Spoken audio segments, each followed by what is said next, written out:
Hello प्यारे बच्चों, तो कैसे हो आप सब। बहुत बहुत स्वागत है आप सभी का आज की इस वीडियो में। और आज की ये स्पेशल वीडियो और डिमांडेड वीडियो क्लास 9th का आपका संस्कृत का जो सब्जेक्ट है बच्चों, इसी के मिड टर्म के एग्जाम के लिए बहुत ज्यादा इंपॉर्टेंट होने वाली है। क्योंकि जैसा कि आप सभी बच्चों को पता है कि कल यानी कि 6 अक्टूबर को आपका संस्कृत का जो मिड टर्म का एग्जाम है ये होने वाला है, ठीक है। और इसकी तैयारी के लिए बच्चों ऑलरेडी हमने आपको एक सैंपल क्वेश्चन पेपर सॉल्व करके समझा दिया है, लेकिन आप सभी बच्चों की बहुत ज्यादा डिमांड थी कि सर जी आप हमें एक पीवाईक्यू क्वेश्चन पेपर जो है पिछले साल का 2024 और 25 का ये क्वेश्चन पेपर हमें दिखा दीजिए, ताकि हम उसे सॉल्व करके एग्जाम की प्रैक्टिस अच्छे से कर सकें, ठीक है। तो आपकी ही डिमांड पे बच्चों इस वीडियो में हम प्रीवियस ईयर का जो क्वेश्चन पेपर है उसका डिस्कशन करने वाले हैं और समझेंगे कि कैसे कैसे क्वेश्चन उसमें आए हुए हैं, ठीक है। तो डेफिनेटली बच्चों नो डाउट ये वीडियो इंपॉर्टेंट है, साथ ही साथ आपके लिए बहुत ही ज्यादा हेल्पफुल भी होगी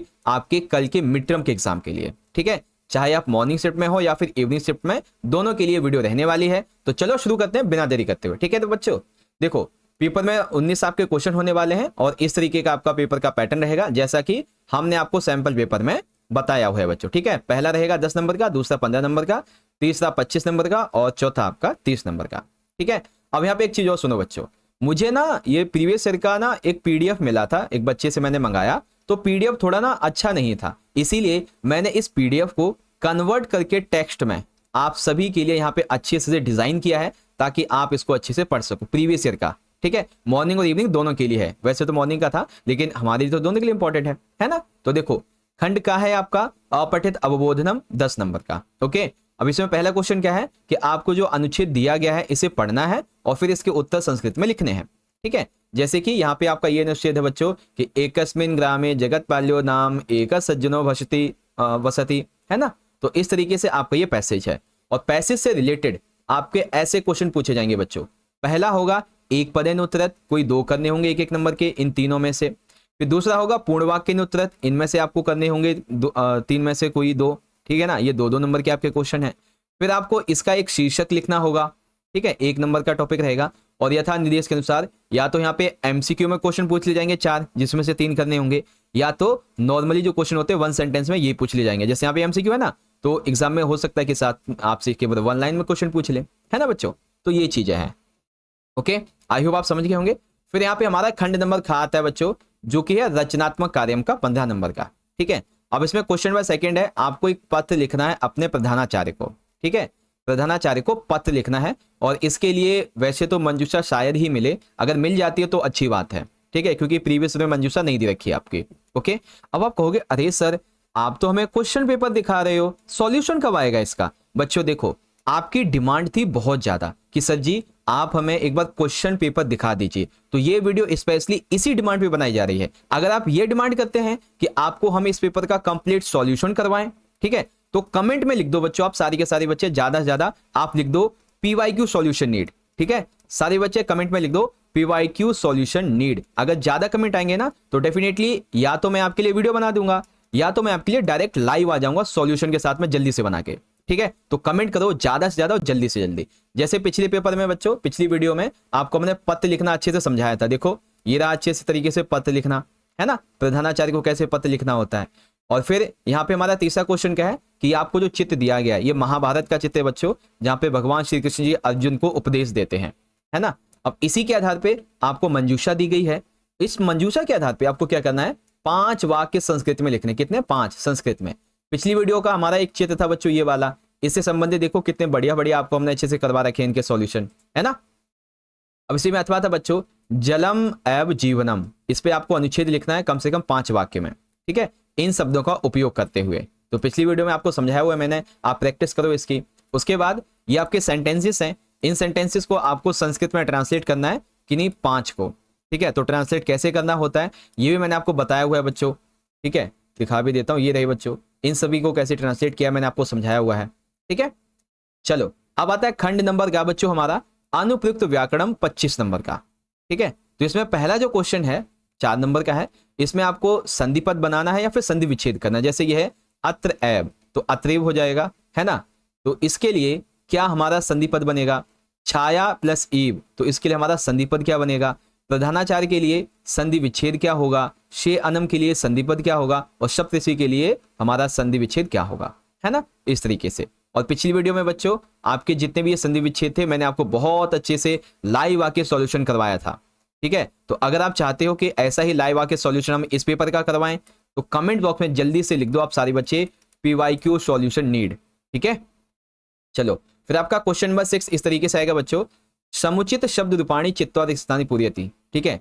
एक शब्द रूप का आपको यहाँ पे चयन करना है, ठीक है। जैसे कि डैश नद्याम स्नानम कुर्वन्ति, तो यहाँ पे साधु जो स्नान करता है नदी में, तो इसके लिए कौन सा हमारा एक समुचित पद यहाँ पे आएगा, ठीक है। इसी तरीके से आपके ये सारे के सारे रहने वाले हैं। ओके बच्चों, तो ये हो गया आपका क्वेश्चन नंबर 6। इनके प्रैक्टिस करो अच्छे से, ठीक है। आप एक कॉपी निकाल लो और इनकी प्रैक्टिस करो, जो भी आपको सही आंसर लगता है उसे मार्क कर लो, ABCD जो भी लगता है। और कमेंट ज्यादा होंगे तो फिर आपके लिए मैं सॉल्यूशन करवाऊंगा ना, तो आप उनको मैच कर लेना, फिर पता चल जाएगा कितनी प्रैक्टिस आपने कर ली है, ठीक है। चलो इसी तरीके से 7वां क्वेश्चन है, इसमें आपको धातु रूप चुनना है। क्या चुनना है? धातु रूप चुनना है बच्चों आपको यहाँ पर, ठीक है। जैसे छात्राश्व विद्यालयम ना गच्छति आगच्छन गमिष्यन्ति गमिष्यति, कौन सा इसमें से एक सही धातु रूप होगा इस सेंटेंस के लिए। ओके, ऐसे ही यहाँ पर है अहम छात्रा अस्ति अस्मि अस्मि स्मः, क्या होगा इसमें से, है ना। तो ऐसे करके आपके टोटल यहाँ पे 5 है जिसमें से 4 के आंसर करने हैं। ओके बच्चों, चलो क्वेश्चन नंबर 8 है, आपको ना यहाँ पे कारक उपपद विभक्ति के लिए उचित पद को चुनना है। जैसे कि ये वाला है हमारा, डैश बिना मनुष्य जीवनम व्यर्थम अस्ति, तो विद्या के बिना मनुष्य का जीवन व्यर्थ है। अब विद्या यानी कि ज्ञान, विद्या, इसके लिए हम कौन सा शब्द उपयोग करेंगे बच्चों, कौन सी हमारी कारक उपपद विभक्ति आएगी यहाँ पर, है ना। तो इन सभी को आपको चूज करना है, अच्छे से प्रैक्टिस करो, और चाहते हो कि आपके लिए मैं सॉल्यूशन करवाऊं तो कमेंट बॉक्स में जल्दी से लिख दो PYQ सॉल्यूशन नीट। ओके, फिर यहाँ पे आते हैं क्वेश्चन नंबर 9।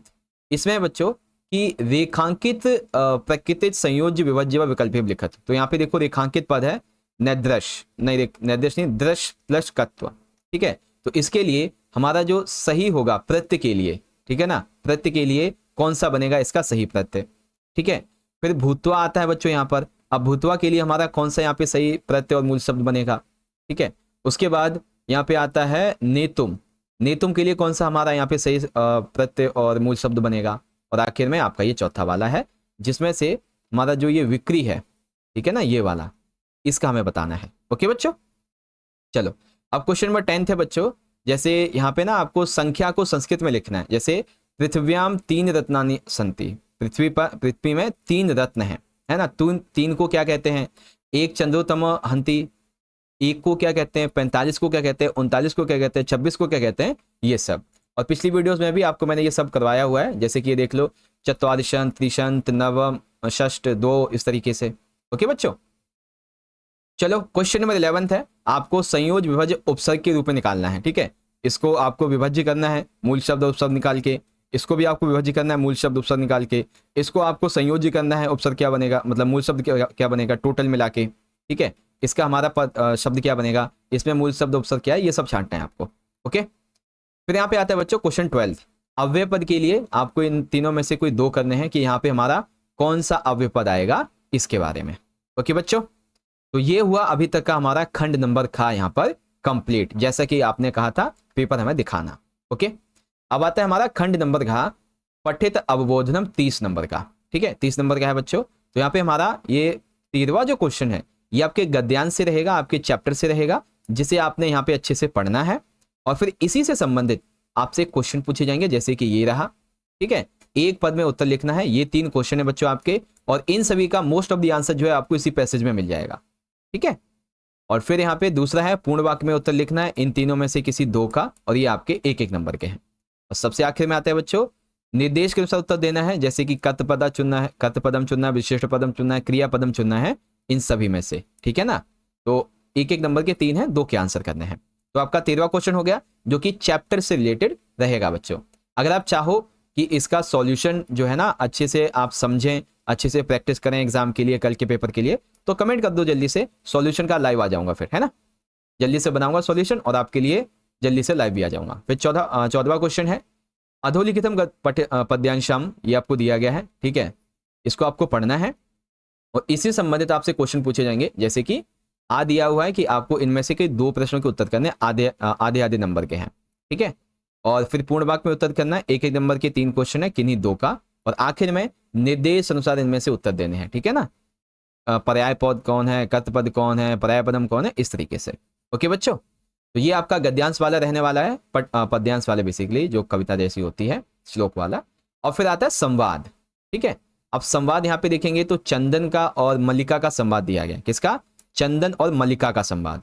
और इस संवाद से रिलेटेड आपसे क्वेश्चन पूछे जाएंगे, जैसे कि ये रहे कि यहाँ पे जैसे पहला क्वेश्चन है, कहा चित कारम कुर्वन् पतति ग्रामवासिनः कुत्र आसीनः आसन चंदन केन सह पतति, है ना। तो इन सभी के आंसर मोस्ट ऑफ द आपको उसी के अंदर मिल जाएंगे।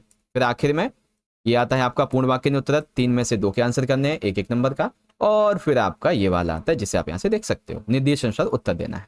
ओके, तो यहाँ तक आपको समझ में आया कि क्वेश्चन आपके कैसे आएंगे। और जहां तक रही बात पेपर के लेवल की, तो बच्चों प्रीवियस ईयर का आपका जो क्वेश्चन पेपर है ना, ये काफी ज्यादा ईजी है, ठीक है।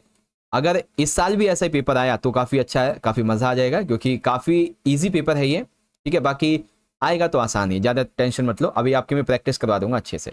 अब यहाँ पे क्या है, 16वां क्वेश्चन कहता है कि जो रेखांकित पद है इससे आपको प्रश्न का निर्माण करना है। जैसे कि उपाध्यक्ष के लिए आपको प्रश्न के लिए शब्द चुनना है। ये उपाध्यक्ष जो शब्द है हमारा, ठीक है, इसके लिए हमें प्रश्न चुनना है, प्रश्न वाला शब्द कि कौन सा लगाएं। ग्रामी के लिए चुनना है कि कौन सा शब्द लगाएं, ठीक है। तंडुलान के लिए चुनना है, भक्ष्य कवलानी के लिए और मातुलान के लिए। इन सभी की जगह हम क्या ऐसा शब्द रखें जिससे एक प्रश्न में चेंज हो जाए, वो हमें करना है, ठीक है। अब 17वां जो क्वेश्चन है, यहाँ पर आपको श्लोक दे दिया गया है जिसका अन्वय आपको पूरा करना होगा, और इसका आंसर आपको मंजूषा में ही मिल जाएगा, ठीक है। और अगर आप चाहो तो इसकी प्रैक्टिस करो, फिर मैं आपको बताऊंगा बाद में। ओके, फिर यहाँ पर है, ये रहा आपका यहाँ पे कि श्लोक जो है इसका भावार्थ दिया गया है। इस भावार्थ में मंजूषा के हिसाब से कौन सा कहां पर आएगा ये आपको चूज करके लिखना है बच्चों। ओके, तो अच्छे से प्रैक्टिस करना, इंपॉर्टेंट क्वेश्चन है आपके लिए जो एग्जाम में आने की चांसेस है। फिर आता है क्वेश्चन नंबर 18। इसमें आपको ना सेंटेंस दिए गए जो कि इधर उधर है, कहानी दी गई है, ठीक है, जो कि एक क्रम में नहीं लगी है। तो आपको इन सभी सेंटेंसेस को, इन सभी वाक्यों को, इन घटनाओं को एक उसमें लेके आना है, एक क्रम में लेके आना है, ठीक है। ये 8वां है आपका, इसे एक क्रम में लेकर आना है आपको, ठीक है। तो क्रम में लेके आएंगे तो आपका आंसर होगा ये इस तरीके से रहेगा, 4 नंबर का। फिर यहाँ पे क्वेश्चन नंबर 9 रहेगा। इसका देखो जो का वाला है, इसमें आपको रेखांकित पद जो दिया गया इसका उचित अर्थ चुनना होगा। जैसे कि मराल्य है, इसके लिए हमारा उचित शब्द क्या होगा, अक्षम के लिए उचित शब्द क्या होगा, रसालह के लिए उचित शब्द हमारा क्या होगा, और फिर वित्तम इसके लिए उचित शब्द क्या होगा। और सबसे आखिर में आता है बच्चों मिलान करना, ठीक है।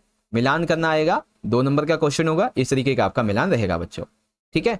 तो अगर आप चाहते हो कि आपके लिए मैं इस पेपर का कंप्लीट सॉल्यूशन लेके आऊं, ठीक है, तो आप सभी बच्चों ने सबसे पहले तो क्या करना है भाई, देखो इस पेपर को मैंने खुद से टेक्स्ट कन्वर्ट करके बनाया है, ठीक है ना, तो काफी टाइम लगा है। That's I am telling you बच्चों, सॉल्यूशन चाहिए तो आप सारे बच्चे कमेंट कर दो, कैसे, PYQ, ठीक है, सॉल्यूशन नीड, ये लिख दो। मैं आपके लिए डेफिनेटली या तो वीडियो अपलोड कर दूंगा इसी पेपर के सॉल्यूशन की, या तो आपके लिए लाइव आ जाऊंगा, ठीक है। और साथ ही साथ बच्चों आपको ये वीडियो अच्छी लगी है तो ज्यादा से ज्यादा वीडियो को लाइक करिए, क्योंकि आपके लाइक से हमें बहुत मोटिवेट मिलता है बच्चों, ठीक है, कि बच्चों को वीडियो पसंद आ रही है तो लाइक करो, और मतलब लाइक करते तो और अच्छा मेहनत करो, ठीक है ना। कमेंट में बताओ, बाकी शेयर करना है सेशन को अपने सभी दोस्तों में। और आप सभी को आपके मिड टर्म के एग्जाम के लिए wish you all the very best, ठीक है। वैसे तो अभी कंटेंट आपका आएगा ही, लेकिन फिर भी एडवांस में आपको wish you all the very best आपके मिड टर्म के एग्जाम के लिए, ठीक है।